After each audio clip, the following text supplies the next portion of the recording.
કોઈ તમારા માટે 1000 કિલોમીટર દૂરથી કેમ આવશે? શીરો ખાવા માટે.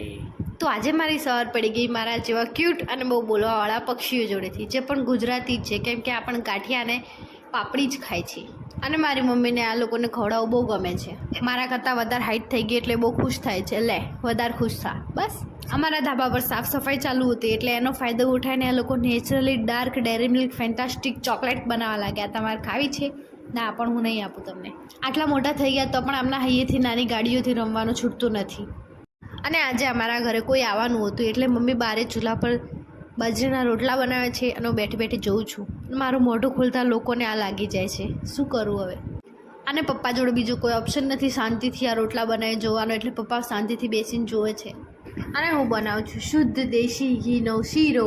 ચાલ જુઠ્ઠી, તું નથી બનાવતી, મમ્મી બનાવશે. તું તો ખાલી ઉપરથી બદામ અમારા ઘરે અને જે દ્રાક્ષ કામ કરવા નાખે આવ્યા હતા ધાબાનું, તે છેક રાજસ્થાનથી આવ્યા હતા, કેમ કે આમાં થરામાં કોઈ નવરું નથી યાર. તમારે પણ ખાવો તો આવી જાઓ. ના, નહીં પાડું, બધાને ખવડાવીશ. હવે કાકા એમના ધાબા પર પણ સાફ સફાઈ કરવાની હતી એટલે હું પણ એમને થોડી મદદ કરાવી ગઈ. અને જે લોકોને નથી ગમતી એ લોકોને આવી રીતે હું પછાડી નીચે નાખીશ.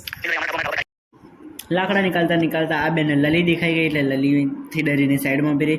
જો તમારે જાણવું હોય કે લલી એટલે શું તો કોમેન્ટ કરો. તો પછી હું આવી ગયો અમારા ઢાબા ઉપર રહી પણ થોડી મદદ કરવા માટે. જે વધારાનું પાણી હતું એ નીકાળવાનું. આ શું કરાય છે એ મને ખબર નથી, પણ આ વ્હાઇટ કલરથી કે ચૂનાથી અમારું ઘર એટલું ઠંડુ થઈ ગયું કે વગર એસીએ પણ એસી જેવી ઠંડી અને ચિલ્ડ કોલ્ડ હવા આવવા લાગી. પછી રાત્રે અમે કંઈક એવું જોઈ લીધું કે જે કહેવા જેવું નથી. પછી અમે આવી ગયા મફતનું ખાવા માટે.